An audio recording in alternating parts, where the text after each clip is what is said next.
Buenas tardes, mi nombre es Maida Alexandra Martínez Medina y junto a mi compañera María Camila Álvarez Estrada les venimos a exponer el tema la fluorescencia de rayos X. Bueno, ¿qué es la fluorescencia de rayos X? Esta es una técnica analítica instrumental ampliamente utilizada debido a su capacidad para identificar y cuantificar elementos químicos presentes en una muestra de manera rápida, precisa y sin necesidad de destruirla. Este método se basa en la interacción entre la radiación de rayos X y los átomos del material analizado, lo cual permite obtener información elemental sin alterar la integración física o química de la muestra. El principio fundamental de la XRF, que son las siglas en inglés de la fluorescencia de rayos X, se centra en la emisión de radiación característica por parte de los átomos cuando estos son excitados por un haz primario de rayos X. Cuando este haz incide sobre la muestra, sus fotones poseen suficiente energía para expulsar los electrones de las capas internas del átomo, generando una vacante electrónica y dejando al átomo temporalmente inestable. Para recuperar su estabilidad, un electrón de una capa externa desciende para ocupar el espacio vacío. Y en este proceso, que libera energía en forma de fotón de rayos X, esa energía liberada es única para cada elemento, que funciona como una firma o una huella digital, y es lo que permite su identificación. Y debido a que cada elemento emite una radiación con energías muy particulares, esta técnica puede determinar con gran precisión qué elementos están presentes en la muestra y en qué cantidad. Y esta característica es la que convierte a esta técnica en una herramienta muy versátil y confiable para el análisis cualitativo y cuantitativo. Además de que la fluorescencia no requiere de disoluciones, reacciones químicas ni la destrucción del material. Bueno, ahora aquí tenemos los fundamentos de la fluorescencia de rayos X. Aquí nosotras los dividimos en tres. Como primero tenemos la naturaleza de los rayos X. Los rayos X forman parte del espectro electromagnético, pero se distinguen por poseer una longitud de onda extremadamente corta, que se encuentra aproximadamente entre 0.1 y 25 astros. Esta característica física es fundamental para determinar tanto su nivel de energía como su capacidad de interacción con la materia. En esta región del espectro ocurre la denominada espectroscopía de rayos X, y debido a su corta longitud de onda, los rayos disponen de una energía suficiente para interactuar con los electrones más internos de los átomos, especialmente con los que se encuentran en las capas o niveles electrónicos K, L y M. Bueno, como segundo tenemos las emisiones de los rayos X. Esto es un proceso que ocurre dentro de los átomos.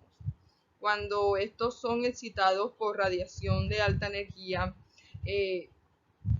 todo comienza cuando un fotón proviene del haz de luz primario de rayos X, posee la energía suficiente para expulsar un electrón de una de las capas electrónicas internas del átomo, como la K, la L o la M. Bueno, esta expulsión deja un vacío en una región donde normalmente los electrones se encuentran muy fuertemente ligados al núcleo. Y como resultado, el átomo queda en un estado inestable, excitado. Para compensar esta inestabilidad, un electrón que pertenece a una capa más externa, como lo he dicho anteriormente, desciende para ocupar la vacante que quedó libre. Este descenso no ocurre de manera arbitraria, solo sucede cuando el electrón libera la energía equivalente a la diferencia entre los niveles electrónicos involucrados. Esta energía liberada se emite en forma de un fotón de rayos X.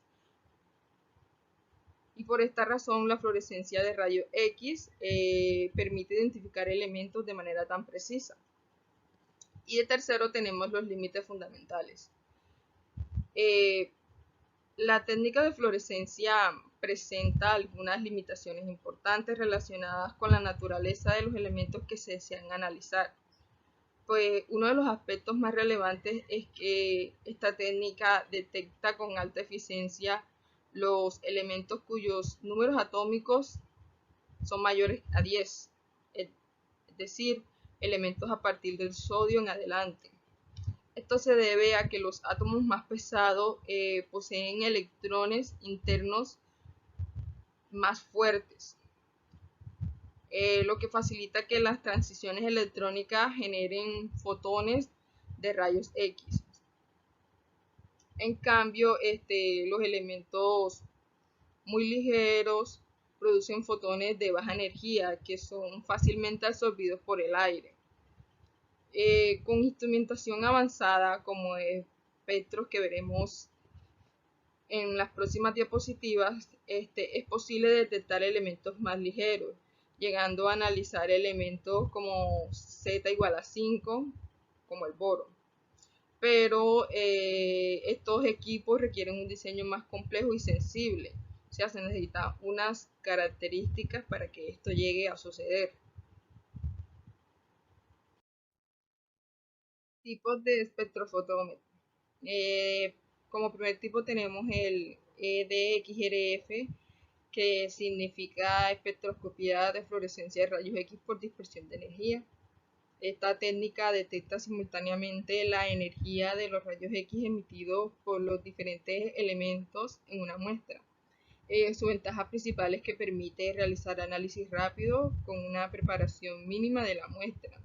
Además que es muy versátil, ya que se puede aplicar en sólido, líquidos, polvos o películas muy delgadas. Se utiliza comúnmente en industrias como la minera, la medioambiental, la metalúrgica.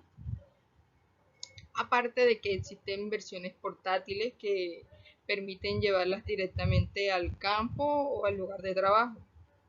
Como segundo tipo tenemos el WDXRF, que corresponde a la espectroscopía de fluorescencia de rayos X por dispersión de longitud de onda. A diferencia del anterior, se utilizan cristales para separar los rayos X en longitudes de ondas específicas. Esto le da una mayor precisión y resolución, permitiendo identificar elementos de forma más exacta, especialmente aquellos elementos que son más ligeros o se presentan en bajas concentraciones. Este tipo se emplea en industrias que requieren análisis más detallados, como la minería, la fabricación de cemento o la investigación geológica. En cuanto a elegir, depende del tipo de análisis que se quiera realizar. Si se necesita un resultado rápido y práctico, lo ideal sería utilizar el EDXRF, dispersión de energía. Pero si se quiere una mayor exactitud, especialmente con muestras complejas o cuando hay que detectar elementos difíciles, se recomienda el WDXRF. Instrumentación. Pues esta varía significativamente según el tipo de dispersión que se emplee. En los equipos de dispersión de energía, el diseño es más simple y compacto. Como se observa en la imagen, estos instrumentos cuentan con tubos de rayos X que emiten el haz primario hacia la muestra, mientras que un detector de estado sólido registra todos los fotones emitidos por la muestra de manera simultánea. Aquí no existen partes mecánicas móviles para separar los fotones. Aquí el detector analiza electrónicamente la energía de cada fotón, y esto hace que el EDXRF sea rápido y fácil de operar. También es adecuado para el análisis en los laboratorios o incluso en su versión portátil. La óptica empleada suele ser del tipo 2D, lo que ayuda a digerir y enfoca el haz sin requerir componentes complejos como los monocromadores. En contraste, la instrumentación de dispersión de longitud de onda es más elaborada y precisa. En este tipo de espectrofotómetros incluyen componentes adicionales como los colimadores, cristales monocromadores o un optical encoder. Estos son responsables de separar los fotones según su longitud de onda exacta. El haz primario interactúa con la muestra de forma similar que el anterior, pero la fluorescencia generada no va directamente al detector. Primero pasa por un sistema de colimación que controla el ángulo del haz y elimina la radiación dispersa, y luego sobre un cristal que difracta los fotones según su longitud de onda. Pues este sistema permite seleccionar con alta precisión qué líneas espectrales se analizan, lo que se traduce en mayor resolución y exactitud. Por esta razón, suelen tener dos detectores posicionados estratégicamente para cubrir diferentes rangos energéticos. Bueno, el primero vemos que prioriza la simplicidad, la rapidez y la portabilidad, mientras que el segundo está diseñado para analizar elementos precisos con una instrumentación más compleja que permite finamente separar las longitudes de onda mediante cristales. Bueno, ahora tenemos las aplicaciones. En el campo de la ciencia de materiales, la XRF es una herramienta fundamental para evaluar la composición de metales como aleaciones, cerámicas, vidrios y recubrimientos. Permite determinar impurezas, verificar la calidad de materias primas y controlar procesos industriales. Un ejemplo sería la fabricación de aleaciones metálicas. Pues aquí la fluorescencia de rayos X asegura que los porcentajes de cada elemento sean correctos, lo cual garantiza propiedades mecánicas y térmicas adecuadas para el producto. En el área del medio ambiente, esta técnica se utiliza para medir la presencia de metales pesados en suelos, sedimentos, agua y partículas atmosféricas. Su uso permite monitorear contaminación por elementos como plomo, arsénico, cadmio, mercurio, ayudando a evaluar riesgos ambientales y cumplir con las normativas de salud pública. Aquí se utilizan los equipos portátiles, ya que estos facilitan el análisis en campo. Ahora tenemos que en la arqueología, el arte y la conservación del patrimonio, aquí esta técnica permite analizar piezas antiguas sin dañarlas. La fluorescencia de rayos X ayuda a identificar pigmentos en pinturas, determinar la composición de metales en esculturas o utensilios y verificar la autenticidad de objetos históricos. Además, es clave para entender los procesos de manufactura de civilizaciones pasadas o para detectar restauraciones modernas no documentadas. Su carácter no es destructivo y por eso la convierte en la herramienta preferida por museos. Y en la geoquímica y en la minería, pues esta técnica es indispensable para caracterizar rocas, minerales y menas. Permite conocer rápidamente la presencia de elementos de interés económicos como hierro, cobre, oro, níquel o elementos raros. En exploración minera, los equipos portátiles permiten realizar análisis directos en el terreno, acelerando la toma de decisiones y reduciendo los costos de muestreo. Y en los laboratorios mineros, los equipos de mayor precisión garantizan un control de calidad riguroso en las diferentes etapas del proceso de extracción y beneficio. Ahora los dejaré con mi compañera María Camila para que ella les siga explicando un poco más sobre la fluorescencia de rayos X.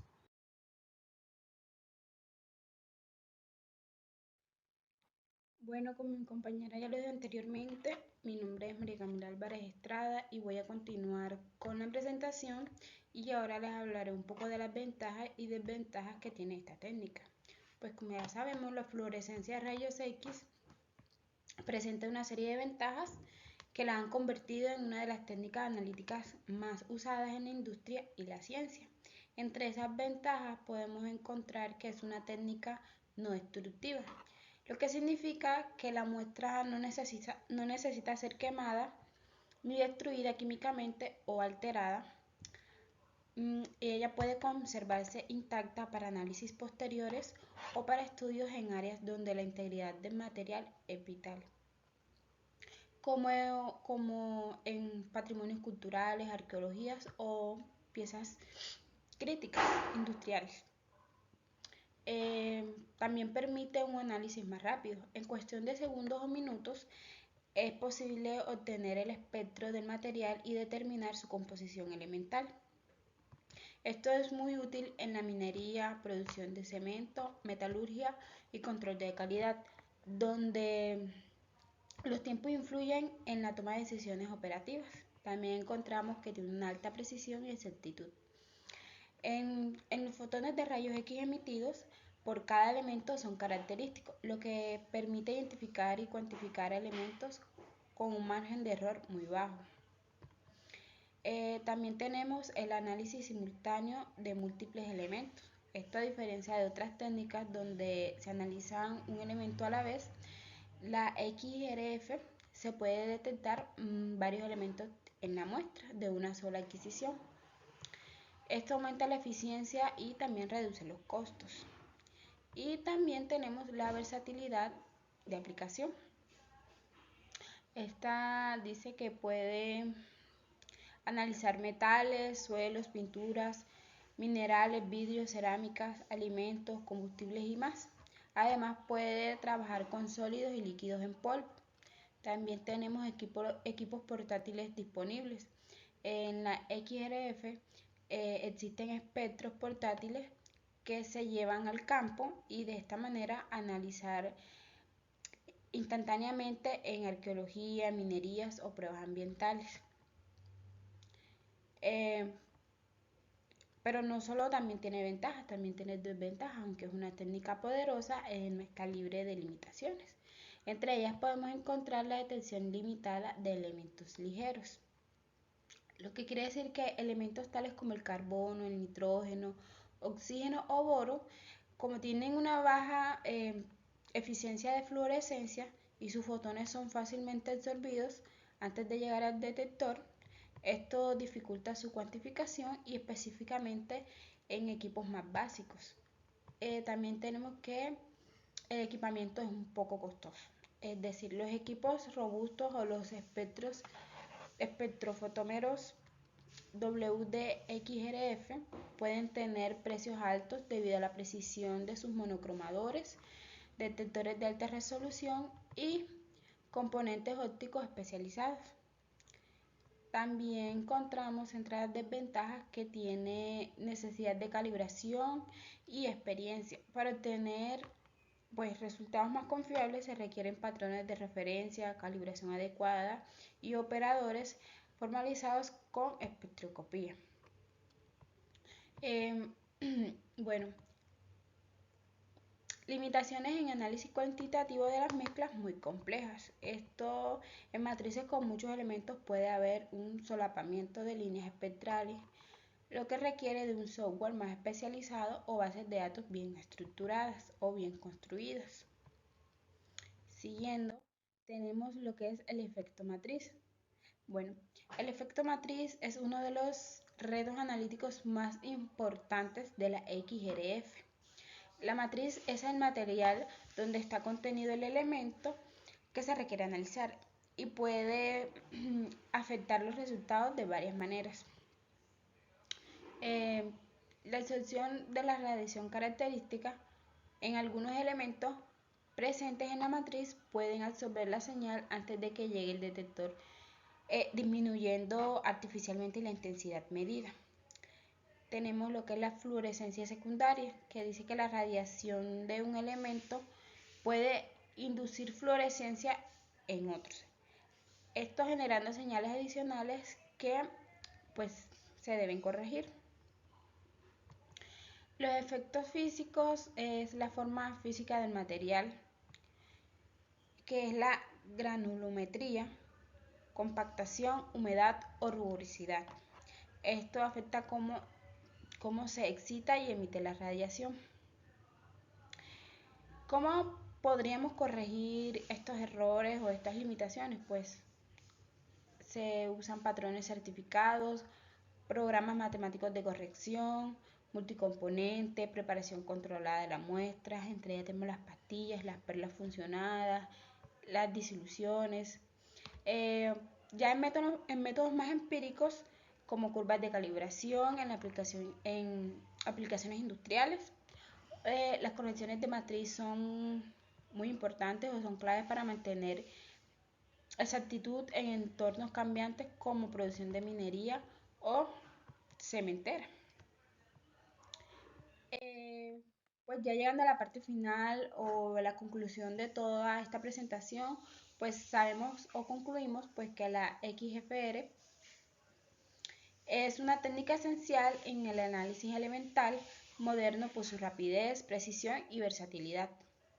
Ella se ha convertido en una herramienta clave en los laboratorios industriales, en investigación y procesos de control, de calidad, y hoy forma parte de proyectos científicos de alto impacto como lo son pues la determinación química de suelos en Marte, que eso sería ya como la ciencia planetaria.